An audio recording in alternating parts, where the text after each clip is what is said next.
ज्ञान की 7 भूमिकाएं।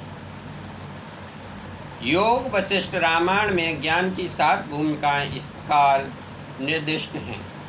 शुभेच्छा, सुविचारणा, तनुमानसा, सत्वापति, असंशक्ति, पदार्थ भामिनी, तुरज्ञा। शुभेच्छा आत्मकल्याण के हेतु श्रोत्री और ब्रह्मनिष्ठ गुरु की शरण में जाकर उनके उपदेशानुसार शास्त्रों का अवलोकन अध्ययन करके आत्मविचार और आत्मा का साक्षात्कार की उत्कृष्ट इच्छा करना ही शुभेच्छा है।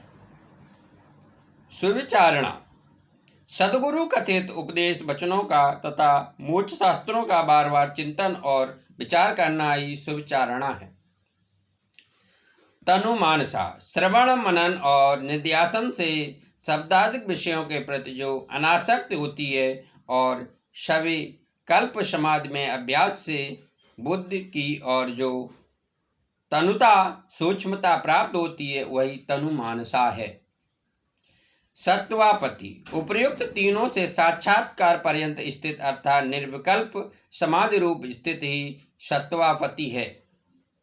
ज्ञान की चौथी भूमिका वाला पुरुष ब्रह्मविद कहलाता है। असंशक्ति चित्त विषय एक परमानंद और नित्य अप्रोच ऐसी ब्रह्मात्म भावना का साक्षात रूप चमत्कार असंशक्ति। इसमें अविद्या तथा उसके कार्यों का संबंध नहीं होता, अतः इसका नाम असंशक्ति है। पदार्थ भामनी पदार्थों की दृढ़ अप्रीत होती है, वह पदार्थ भामनी है। तुरज्ञा तीनों अवस्था से मुक्त होना तुरज्ञा है। ब्रह्म को जिस अवस्था में आत्मरूप और अखंड जाने वही अवस्था तुरज्ञा है। इन 7 भूमिकाओं में से प्रथम 3 भूमिकाएं साधन कोटि की हैं और अन्य 4 ज्ञान कोटि की हैं। 3 भूमिकाओं तक सगुण ब्रह्म का चिंतन करो। ज्ञान की 5वीं भूमिका तक पहुंचने पर जड़ और चेतन की ग्रंथि छूट जाती है और आत्मा का अनुभव होने लगता है। आत्मा शरीर से भिन्न है। इस भूमिकाओं में उत्तरोत्तर देवभाव भूलता जाता है और अंत में उन्मत्त दशा प्राप्त होती है। ऋषभदेव जी ने ऐसी दशा प्राप्त की थी।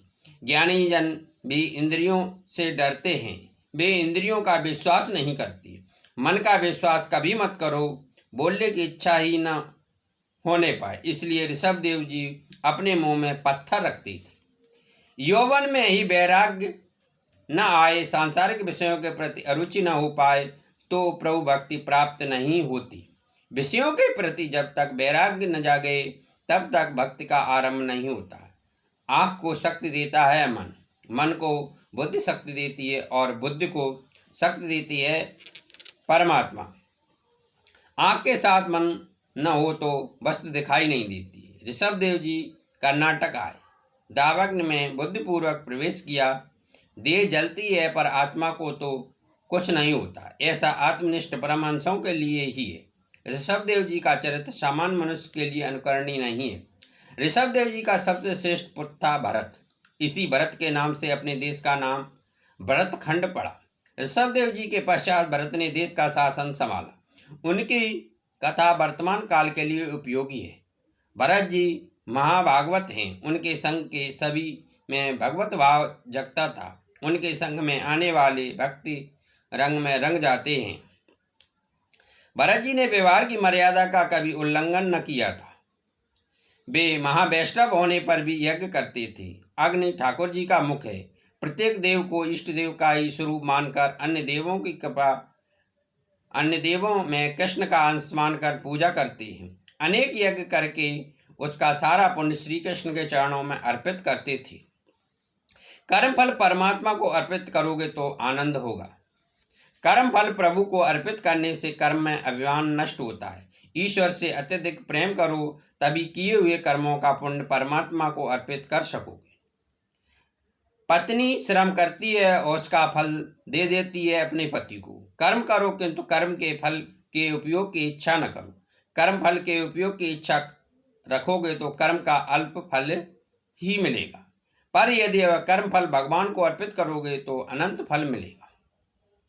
सकाम कर्म की भागवत में कई स्थान पर निंदा की गई है। सकाम कर्म में क्षति होने पर क्षमा नहीं मिल पाती है। भरत निष्काम भाव से कर्म करते थे और अपना पुण्य श्री कृष्ण को अर्पित करते थे। सत्कर्म की समाप्त में कहना है हरि ओम। शांति शांति शांति।